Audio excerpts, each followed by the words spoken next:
So I just wanted to address something real quick. Lately on these YouTube streets, everybody has been talking about the Tulsa Real Estate Fund and the possibility of the Tulsa Real Estate Fund going bankrupt. It has been taking losses every year, and then the people that invested into this fund said that they are not getting any returns. And when they ask for their money back for the investment, since they're not getting any returns, it's a no-show. They're not getting their money back.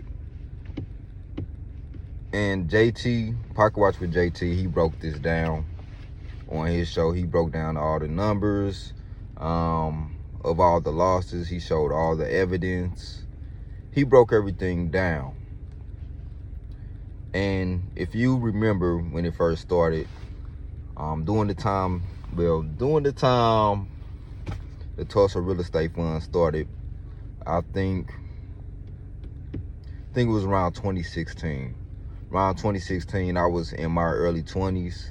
I was going to college full time. I was a broke college student, so I couldn't afford to invest at the time anyway, so I never did. But I followed Dr. Boyce Watkins, and I was following what's been going on. I also subscribed to the Tulsa Real Estate Fund, so I can get their emails and notifications and everything. Because at one point I was interested in investing in it, because I'm like, well, this sounds like a good deal here. They trying to build up Black Wall Street again. They're trying to invest back into Black communities, and then that way, we doing group economics. We can all get an investment in return. And I'm glad I didn't invest, because of everything that's coming out now.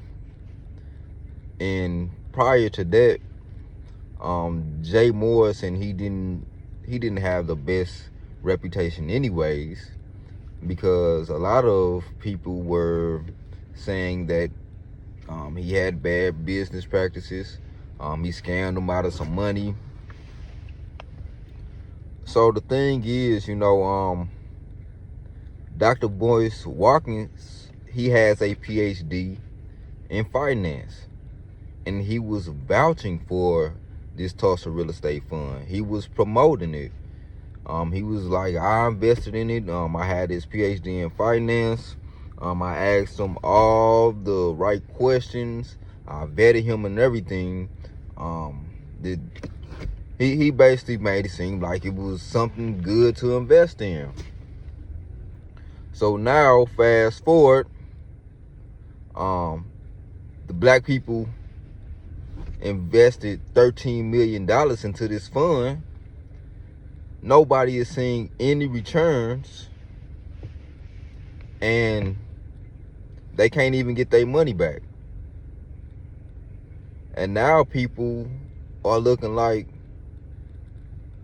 dang, you vouched for this and you have a PhD in finance.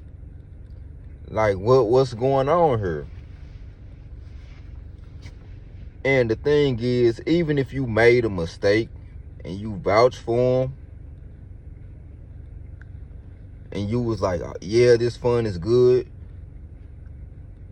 if you would just come out and hold Jay Morrison accountable, it wouldn't be so bad. Because JT, he broke down the numbers and everything. He showed all the information. During the time he started the fund, he was only making like $2,000 a month. And then on top of that, he's the CFO, CEO, the Chief Operations Officer, the Chief Technology Officer. So you did not look at that and be like, this is kind of fishy here? That didn't show you any type of red flags? Like, where's the board members at? There was no checks and balances at all, and you didn't check for that, and you have a PhD in finance, and all you talk about is Black businesses. You didn't check for that. And when people address him about it, all he does is say, "Oh well, what about all the money that goes to white businesses, Popeyes and McDonald's?" And just talking to us like we're dumb. The thing is, if you go to Popeyes or McDonald's, you're going to get a product in return.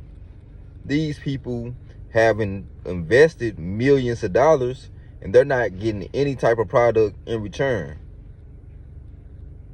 And then he scammed other people individually. So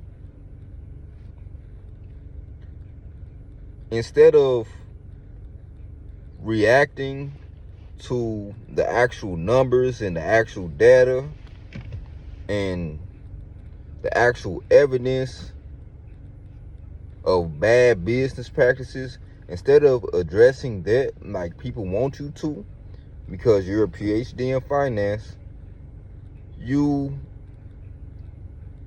try to deflect by bringing up white businesses. But what about white businesses doing this? What about white businesses doing that? It don't matter. We're talking about this. We're talking about this. This how black, legitimate black business owners lose credibility, or they lose the trust of the people, because we have people like Jay Morrison who have all these bad business practices.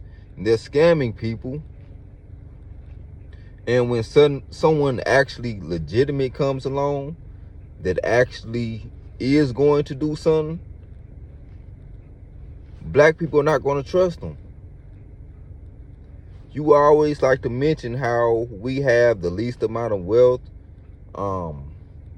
We have the least amount of money, the least amount of resources.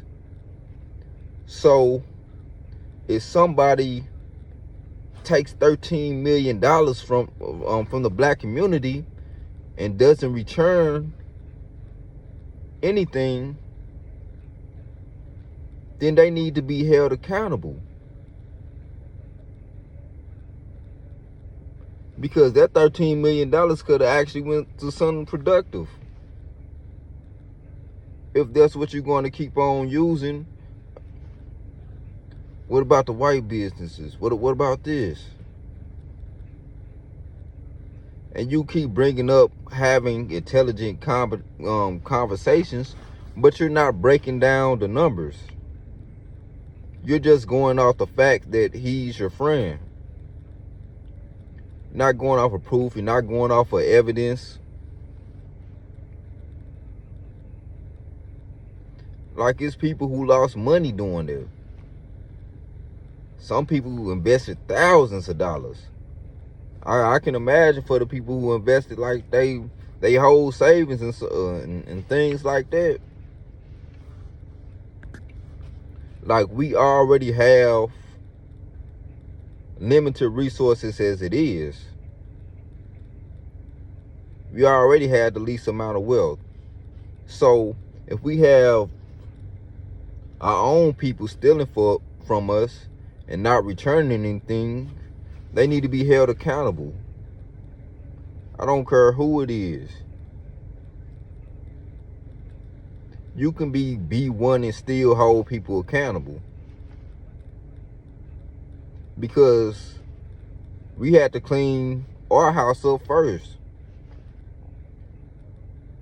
And the people that's scamming our people for the limited resources that we have, they a hindrance to the community. They just as deadly as the white people that's the white businesses that's harming us. And at least you're getting a product back with them.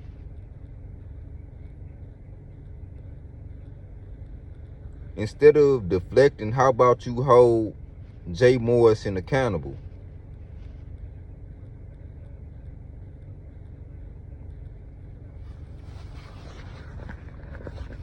Anybody that's doing this in the community needs to be held accountable. Your brother Plights, if you touching kids, if you scamming, you need to be held accountable.